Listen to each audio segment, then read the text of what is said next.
Hello, I'm Tom Rogers, and this is the Rebel Education Podcast.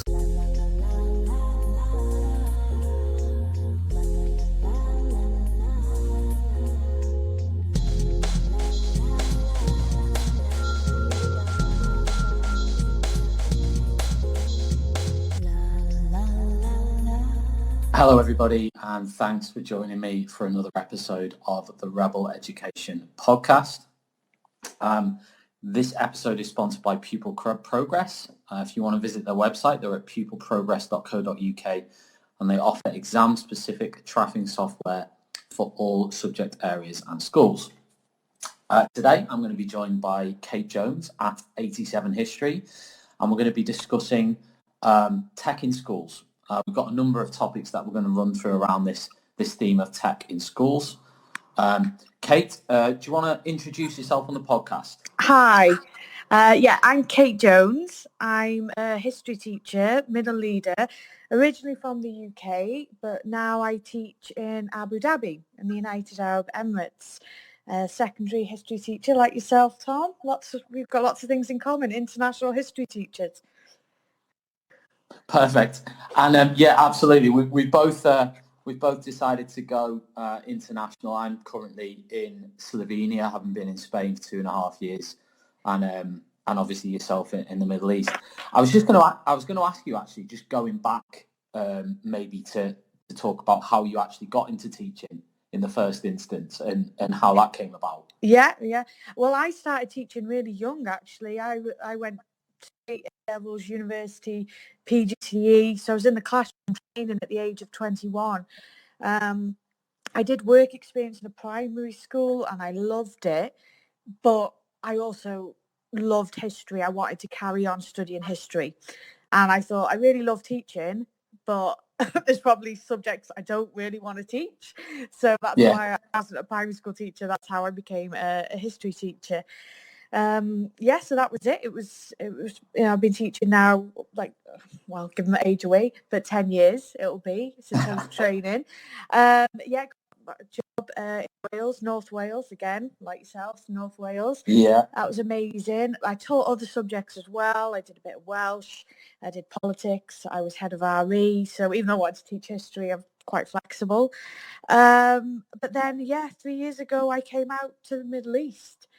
And just so that's the teaching side of things. And what about, because obviously the last 3 or 4 years we actually met, didn't we, through Twitter originally in 2015. So do you want to talk about kind of your story outside of the classroom in terms of obviously you've just published your book Love to Teach, your blog, etc. Do you want to talk about how you've kind of built that up over the last 3 or 4 years? Yeah, well, that's interesting. It is because of technology, and that's what we're going to talk about today. My deputy head teacher kept sharing stuff with us in the staff room from Twitter, and I don't think he'll mind me saying this, but people were rolling their eyes, going, "Oh, what's he found on Twitter now?" And at that time, 2015, I think this was, I wasn't using Twitter; I was just on Facebook, but I just thought, all right, I'll give it a try. Joined Twitter. I was anonymous at first. I had a cartoon profile picture. I was really scared. Yeah. I had 87 history, Love to Teach. I didn't want anyone to know who I was either. I was Kate Jones. So I was just hidden watching like a Twitter lurker. Then I started sharing ideas on Twitter. Yeah. That's how I sort of got a few more followers. But as I said to you recently, the very first time someone sort of criticized one of my ideas, and they did it in a way that wasn't very pleasant, shall we say, could have gone about it in a better way. I did think, I'm going to delete Twitter. I think Twitter can be really intimidating when you join up, especially, there's teachers now with thousands and thousands of followers. And I had, 40 followers. I just tweeted something I did that day. I was limited to 140 characters. So, there was a lot of context missing, but someone just went for me, basically. But anyway, I carried on. I think that's something I've kind of tweeted out a few nights ago. Is it's been really disappointing for me to see kind of people who've published books, people who've published blogs, people who maybe share a teaching and learning idea just getting absolutely battered really. There's a way to go about it, isn't there? Yeah, of course. I mean, that's not to say, because I know I published an article like last year for the TES about kind of letting teachers figure it out and innovate and get on with it, and not kind of jumping in with non-contextual criticism. But I do understand that, if you're putting an idea or an opinion out there, you've got to accept it, that it's going to be criticised. But there's a way of going about it. Some of it has been, especially, actually just since I've joined Twitter, 3-4 years, I've seen some really awful kind of judgments being made, and, uber aggressive statements being made on people's ideas, Yeah. I mean, it was good in one way, because I think you have to be quite resilient on Twitter, and yeah, it made me a bit more mindful made me think about what I post, and then that basically led to the frustration. That didn't work for me, Kate, as you know. That was Oh dear. But that was led to me blogging then, because I thought, right, okay, well, I'll tell you what, I'll explain it in a bit more depth. I did some guest blogs for people, and then Mark Anderson, don't you, at TT Evangelist? Yeah. He, I wrote a guest blog for him, and he was like, oh, really great, you should have your own blog, and he helped me set up the blog. I started writing, and you know what's really funny? You might feel the same as my old blogs years ago. My writing skills have improved so much. I cringe from the old stuff I've posted, but it's. I'll be honest, Kate. I've done the same thing. I mean, I was tempted the other week to message the TES and say, "Oh, can you take some of my old blogs down?" But then I thought, you know what? It's part of the evolution, isn't it? Yeah. I think every blogger. I don't think there's going to be a blogger or writer in any domain who would not think, oh, my first things that I wrote were like either cringeworthy or not as good as what I'm doing now. Yeah, absolutely. And if they didn't, they probably haven't made the progress then, haven't they? So or been like publicly lambasted. And then not been told. Yeah. But it does help you. It does help you to. I've said this to you before, that I think it does help you develop a thick skin. In terms of if you put an opinion out there, if you put resources out there, over time, I do actually think it gets easier. Yeah, it does actually get easier.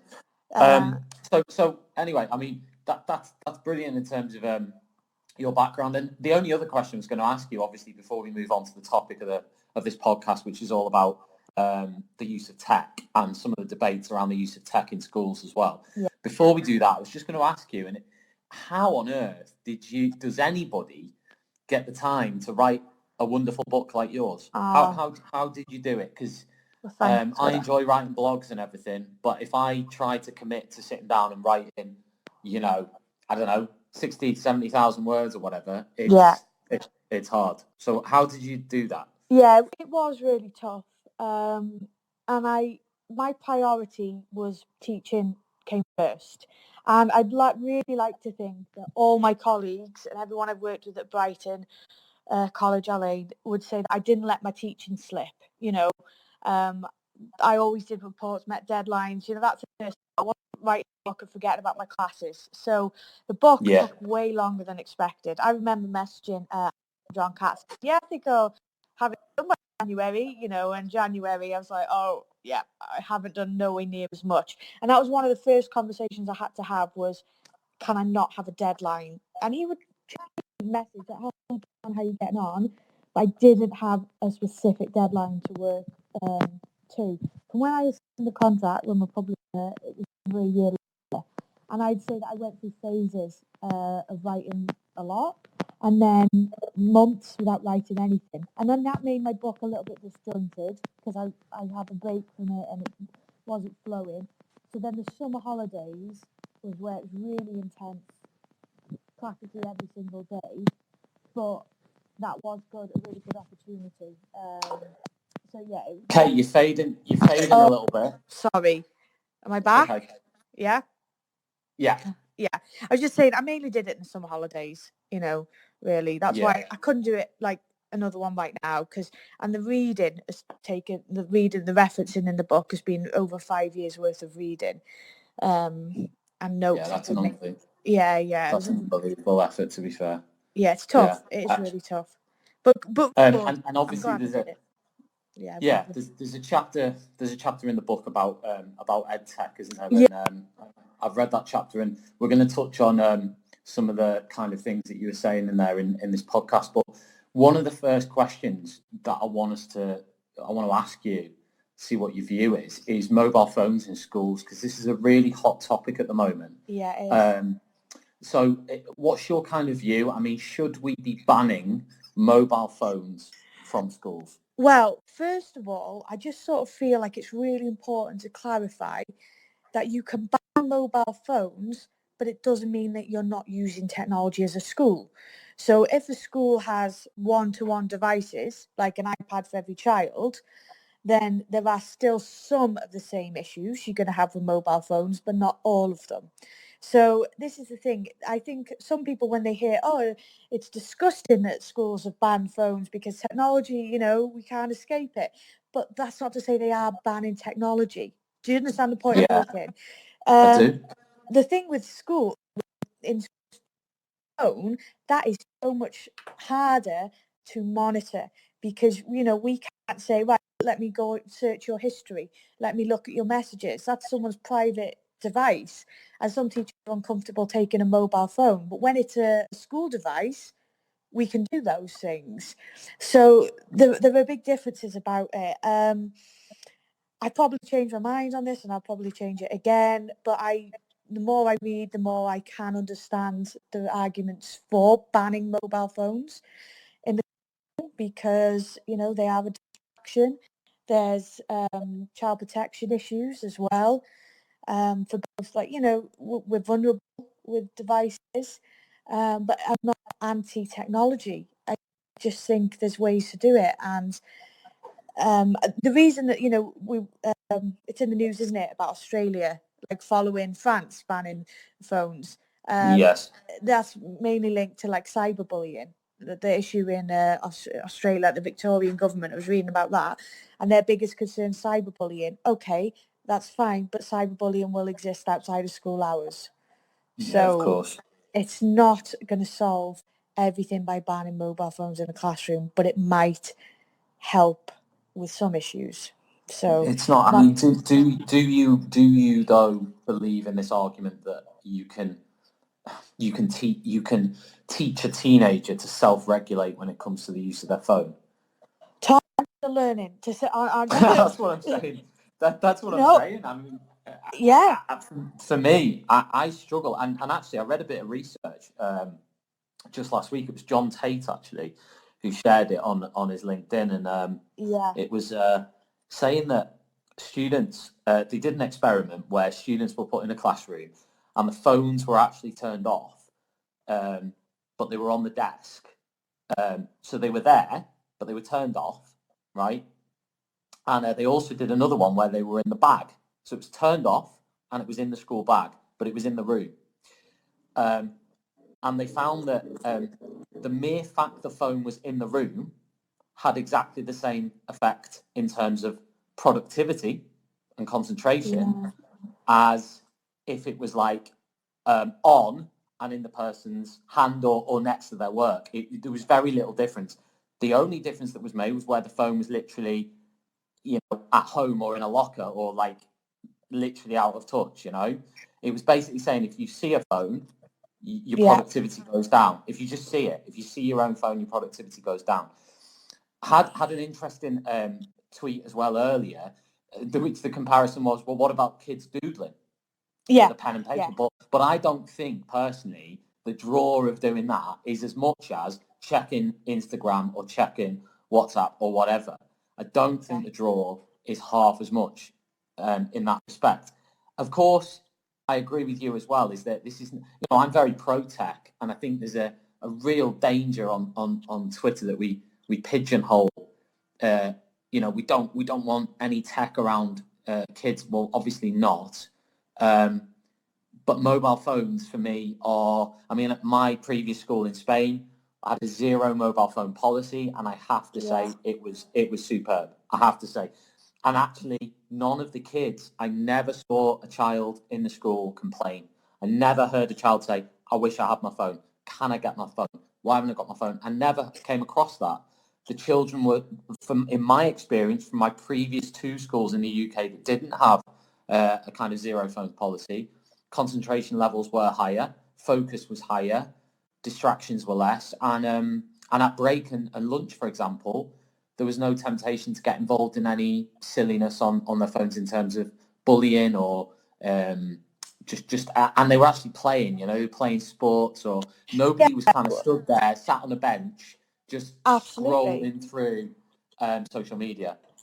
You know what? I'm saying that when I go to the staff room, and I can go to the staff room and, I'll check Twitter, and I think, you know what? I think, God, put your phone away, talk to the colleagues around you, and that's what Emmanuel Macron was saying, and the education said, this is a digital detox.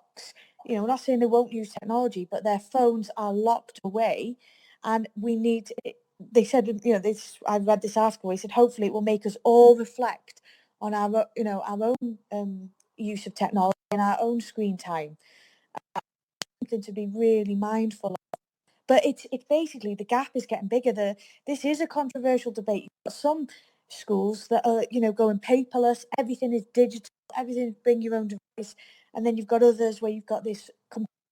I agree. And you've got people like Catherine Burble-Singh, who's very much, totally anti-phones. You've got other people on the other side who are saying kids should have their phones out all the time.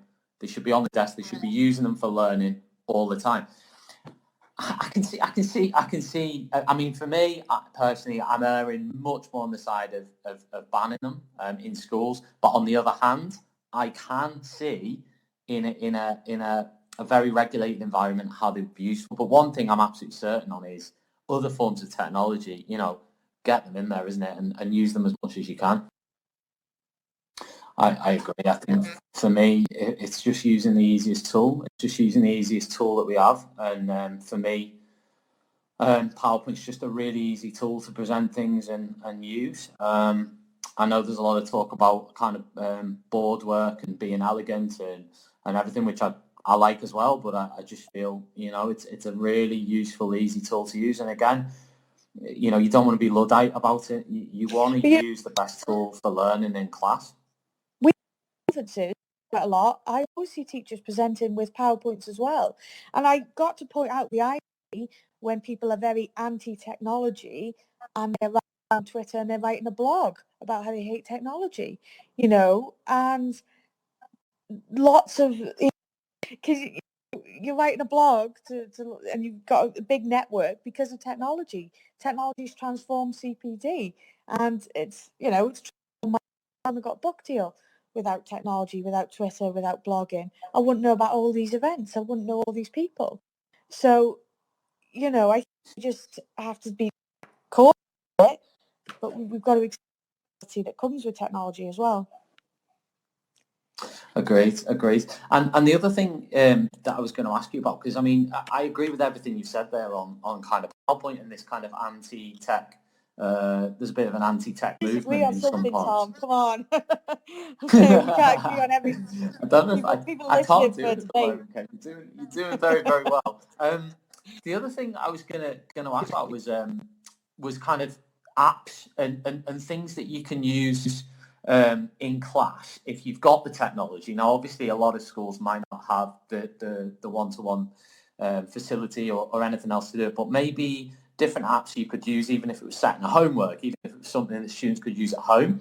I know there's a lot of apps nowadays for quizzing, which has become a massive thing in the UK with kind of retrieval practice and reviewing learning. Are there any particular apps, if you were to name, say, 2 or 3 right now, that you think are really useful and easy to use? What would you go for? For quizzing, my number one would be quiziz.com. So quiz and then IZZ. I use Kahoot, Plickers, Quizlet, Nearpod, loads of them. Is the best one. I've written about that in my book. It's just got loads of features on it that's great. You can personalize the quiz and take questions. The thing, I mean, you work. I think if technology is adding to your workload, you're not using technology properly. Okay, it should be there to not only enhance teaching and learning, but support teacher workload. So quizzes is one. taught in Wales, I had an interactive whiteboard, but we didn't have any iPads for students. I was using technology to create this myself as a teacher, and a free app called Microsoft Office Lens. I actually suggested this to Ben Newman. I know he has these beautiful, writing on his boards and things like that. He does beautiful board work. Well, what you can do with Office Lens, you pick the board and it's got this like edge detection software, and then it will convert that to a PDF or PowerPoint or Word. Really high quality, better. So basically, I sort of mentioned it to Ben Newman. You know what? If you were amazing, take an Office Lens and you can send it to pupils, or you can whatever. I use Office Lens all the time. If you want to share good work, like good practice that the pupils have done, I will go around, I'll take a picture using Office Lens, and then I can pop that up on the screen. It's like as a visualizer, or I can print it, I can share it digitally. So Office Lens is something to talk about, banning phones. I think something for everyone is if you aware is you can monitor your own screen time, and you can actually put limitations. That's something we should share with them to think about, because when there are schools in Dubai where they just want to be 100% digital, but then how much technology they're using when they get a home. So if we can support students with that. One is about it's pixabay.com, Pxabi. I could tweet these all out. You can get copyright images, and they're beautiful, high quality images. You type in anything, and there'll be pictures. You could share it. There's no copyright issues there. Something that teachers are not always mindful of, but they probably should be. I think that's a really good. So I'm going to use some of those tools myself, to be honest with you, Kate, because I think they sound really good. Unfortunately, I think we're having a few signal issues at the minute. So I think you're well audible, but I think there's been a bit of interruption on the feed from your end.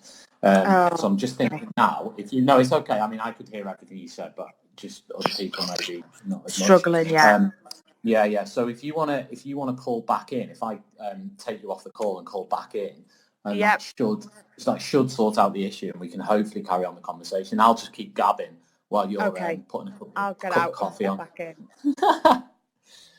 So I hope everybody been enjoying the conversation so far, and just to kind of I suppose, how would you say, summarize everything that Kate's been saying. The first thing we talked about was the debate about mobile phones in classrooms, and I think we broadly think the same way on it, but I think my opinion is probably slightly more towards banning mobile phones based on my experience, but I think with Kate, maybe a bit more 50-50. Hopefully Kate's signal will be a bit better now. Kate, you back with us? Yes. Is that okay? I don't know. We'll see how it goes. There's a bit of just a bit of interruption on the line when we were talking, so hopefully that'll improve it. I was just going to ask about the next question I was going to ask about was so we talked about tech innovations in the classroom. We talked about some apps that could be used in the classroom. Can you give maybe some examples of bad tech use or tech use that you've seen that you don't think is good or appropriate? Something that comes to mind is it. I'm not thinking of anyone in particular. Perhaps I've done this myself. I don't know, but it's just teachers saying, right, here's a pad or device. Find out about Henry VIII and PowerPoint about it for me. Can you still hear me, Tom? Yeah, I can. All right. And then, and this, people think, oh, this is independent learning. But, that's just so much potential for disaster.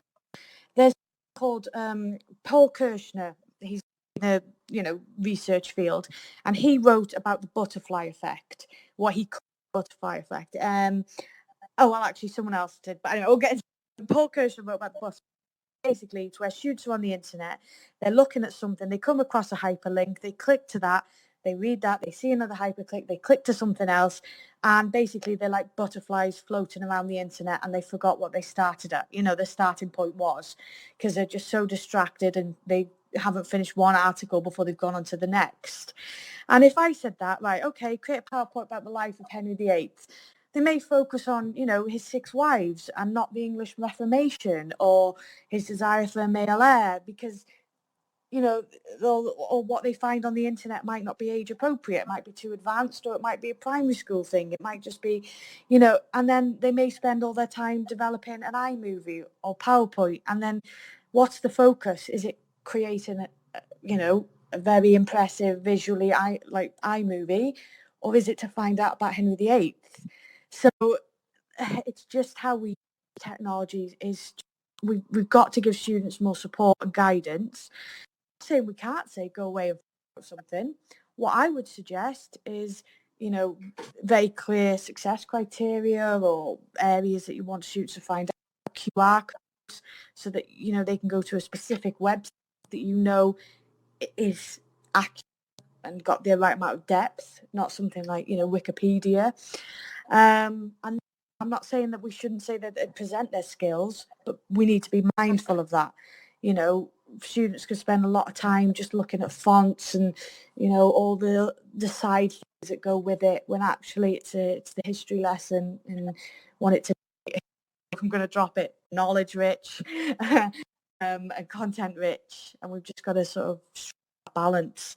And so I don't think is when teachers haven't got the right knowledge or the right CPD to use technology. And I write in my book, Tom, about me with an interactive whiteboard, how I hated it. I didn't have a clue how to use it, and it was a hindrance. It went wrong, and my lessons were just disastrous, and I was trying to calibrate the board, and the class, would just go crazy behind me, and I was getting stressed, and I didn't want to use an interactive whiteboard. I just didn't want to, and I didn't know. I'm not saying interactive whiteboards are bad. I'm saying I lacked the knowledge and confidence to use it successfully. I didn't have the training. I didn't have the support to use it. I was just, and it happens a lot. Schools go, oh, here's an iPad. Off you go. I'm going to observe you in a lesson using it. And that's it. Here's a device. Here's a surface. And nothing, no training support to go with it. So we've got to, if you're going to invest all that money in technology, you've got to invest in the time and the CPD and the infrastructure to go with it. Oh, great, you've got an iPad, but what about the Wi-Fi's gone down? Things like that. There's a lot of barriers with technology, and I can understand when people say, oh, I'd rather not use it, because it's not available. Like, look at us now, the connection was going. I think Mark's there. We've mentioned you, Mark. Mark could always join in, couldn't he, as well? I think Mark, if you want to call in, then you can to pass comments on what it is about technology. He's the ICT evangelist. I'm not, and I've learned a lot from him about technology and his website. So that's a great. Anyone interested in edtech should go. So now I've had lots of these discussions with Mark about the frustrations with technology. I've had them myself. And it is tough. I haven't really had lots of CPD about it. I've learned a lot from Twitter, meeting people like Mark, going to conferences, people saying, oh, check this app out, and I've tried it. You've got to be resilient with technology. You can't give up on it if you've had one bad lesson with it, because you might have another lesson that's wonderful, that's been transformed because of technology as well. Yeah, Mark's just said hello. Hello, Mark. He's at Paddington Station. So, Hi, Mark. Thanks for tuning in. We'll forgive him.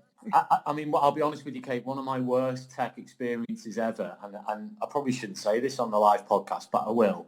It was quite funny. It was a Year 9 class over in North Wales, and I was kind of and I was explaining something. Obviously, as a history teacher, I can't even remember what it was. I was explaining, but it was something very detailed. And all the children were kind of looking at me with a zombie-like expression on their faces. There might even have been some drool kind of falling down.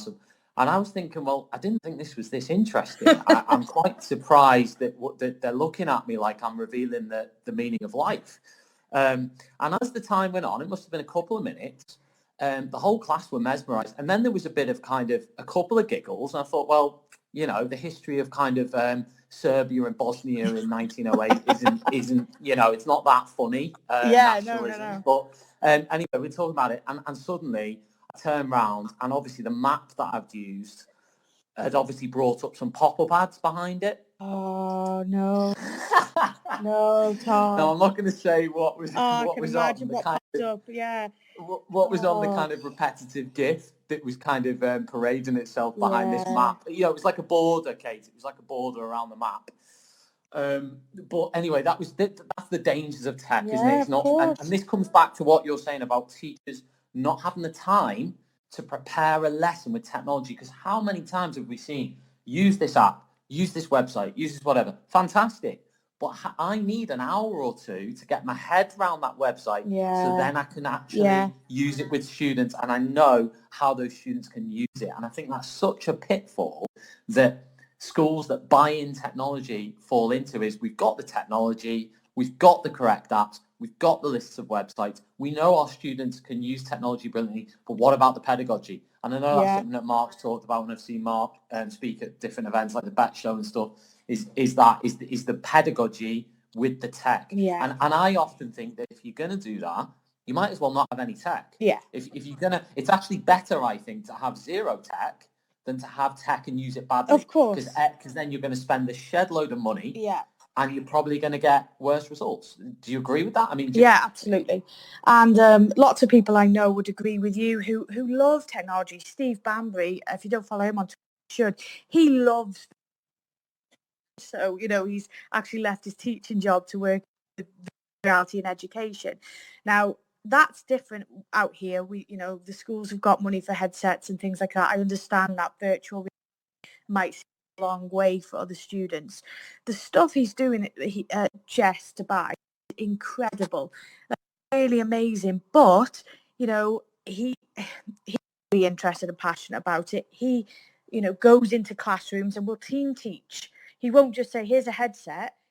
He will support teachers with that. He will write, he writes a newsletter for staff. He's got his own YouTube channel for staff. They can email him and ask him questions. The support is there. It's amazing. So they've embraced it and they've achieved wonderful things. But, he's been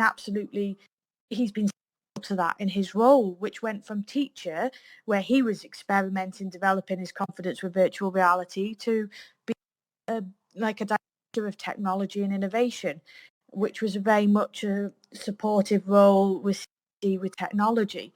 And because, the headmaster, Mark Steed, has put that trust in him, and they've invested not only the money but the time for teachers, that's why they're achieving amazing things by example. But the potential to just buy a load of headsets that are very expensive, and they just get dusty because no one knows how to use them. Yeah, I mean, the interesting thing, obviously, in education moving forward is going to be kind of AI and the kind of virtual reality headsets. But I think it's probably going to go beyond that very, very quickly. And I think the potential there is like unbelievable. I am an advocate actually of kind of game-based learning. I think it's got a huge amount of potential. I mean, you only have to look, I know it's a silly example, but you only have to look at a game like Football Manager, which has a huge amount of data involved in it. If that was a game in the same format but was maths based, so there was some kind of maths element to it, or if it was a kind, you think about dilemma based gaming. So in history there might be different. I mean, you can look at something like Call of Duty. I mean, I'm not saying in its current form that would be learning. I'm just saying that I think there's a great deal of potential in adapting games for learning, and their addictive quality should not be something that scares us, but it should be something that we can harness and use in education. The same with virtual reality. I mean, I've seen the World War I headsets that Time Travel Education used. Yeah, they're amazing. TM History Icons. Oh, and, the level of detail, you can literally walk around a World War I trench. Yeah, I've done that. And I was like, this is awesome. Is it useful in terms of, using it all the time? Well, probably not. Well, I mean, is it useful but it could be depending on the level of software that you had.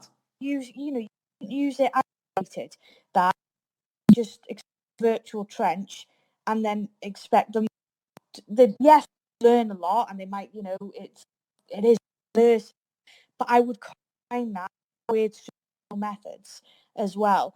That's exactly what the EEF kit, it that technology shouldn't play. It's not there as a sub, but it should. And I think what technology could do, not replace a teacher explanation, but support explanation, enhance, take a teacher French to the next. I agree, Kate. Yeah, the signal started to fade slightly again. I don't know why. It's just Periscope. I blame Periscope. They're supposed to be like a multi-million-pound. I shouldn't slag off Periscope while we're using it. But, Yeah. I'm quite unimpressed. But to be honest, it's not been bad. I think we've had about 90% signal strength throughout, so Okay. that's pretty good. I think we're just about there. I mean, is there anything else you'd like to discuss in that we haven't mentioned today, that you think are the big issues in tech in the classroom today? I mean, is there anything else that we've missed that you think is a rising issue or a big issue? Well, this is an issue that on Twitter about people saying jobs that don't exist yet. All that. We need children to embrace technology to prepare them for the jobs that don't exist yet. Well, we can't. How do we prepare them for jobs that don't exist when we don't know what those jobs are? Also, that statistic, not true. The other thing, Tom, let's think about when you and me were in school. Did we have Twitter? No. What are we doing now? We're using Periscope. We're in just. I think we get this balance. Yes, don't ignore technology, because it is a part of, and our lives as well as educators, and just as individuals on a social level as well. So technology, okay, I fully believe that. But technology is the numeracy knowledge. This whole thing, literally this week, someone said that to me that it's technology. Then will be, technology will advance. It will advance, and they just don't need to know anything because they can go. There's that big about why if I Google it, and the reasons why you need knowledge. Yes, I Google things on a regular basis. Like, I'd rather, and there are times I can't Google things. So those to have knowledge of, to just Google it. Yeah, I mean, I agree with all of that. Everything you just said, jobs of the future, that kind of debate. Yeah. Mark's just commented there saying he thinks one of the biggest issues is funding for tech in UK schools, and actually increasing that and making sure it's stable. Kate, do you want to call back in just so we can finish off the podcast? Because the signal was brilliant up until that second ago. So I've really enjoyed the chat so far with Kate. How good is Kate? But honestly, I think the issues that we've brought up here are important ones. And as I said, I think technology is, in the next 20 years, 30 years, going to literally transform classrooms. We can't get away from that. We cannot get away from that. We cannot avoid the fact that tech is going to fundamentally change the shape of teaching, the shape of learning. If we deny that fact, I think we're gonna really miss a trick, and we're gonna get left behind. Classrooms will get left behind, teachers will get left behind, students will get left behind. We have to embrace it. We have to think of ways to use it and incorporate it, because it will be a central part of teaching and learning in the future, now and in the future. Just while Kate's coming back on, I'll talk about what's coming up soon on the Rebel Education podcast tomorrow night, hopefully. Is Bucky Youssef, who's coming on tomorrow night onto the podcast. We're discussing good CPD. We're discussing what is good CPD and how to use it in schools and what it means in schools. So that's tomorrow night, Rebel Education podcast. And also next week I've got Amjad Ali. I've got who else have I got? Oh, Pete Sanderson. The top man Pete Sanderson is coming on the podcast at some point very, very soon.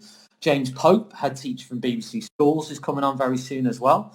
So we've got a whole host of guests next week. This has been an amazing discussion, Kate. Thanks so much for coming on. Thanks for having me, Tom.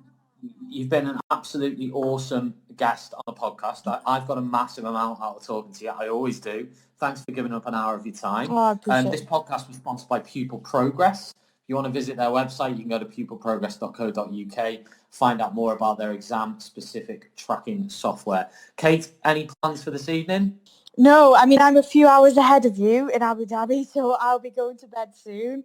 But I really enjoyed this. And you know what, when you talk about CPD on your podcast tomorrow, talk about technology, how that's transformed teacher, CPD. Look at your career, my career, that's it, blogging, all of these things, YouTubing, vlogs, teacher toolkit.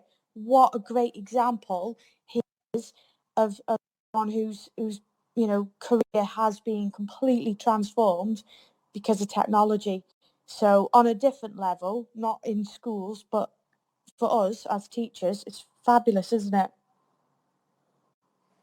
Yeah, it's been amazing, and for me, without Twitter, without social media, without my website, without my YouTube channel, I wouldn't have made the connections with people like you and set up Teach Me Icons, which is now growing into such a big event. Without technology, without the use of technology, those things wouldn't have happened, and they benefited teachers. They benefited me, but they've also benefited other teachers. Kate, you're an amazing teacher, amazing friend. So thanks for the podcast. Thanks for asking me, Tom. Best of luck. I'll be listening to the rest of your podcasts as well. Cheers, mate. Speak to you soon. Bye. Bye. So that was Kate Jones, everybody. What a fantastic guest on the podcast. Hopefully you can join me tomorrow night for more Rebel Education Podcast Live. If you want to download this podcast as a podcast, it's going to be available on Spotify, YouTube, iTunes and Podbean, probably within the next hour if you want to re-listen to any parts of it.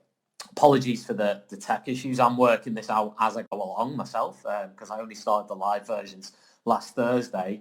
So as I go along, I'm going to work out how to best facilitate it from a tech point of view. Thanks very much for listening, everybody, and please give me a shout on the tweet that contains this link just to say what you thought of the show.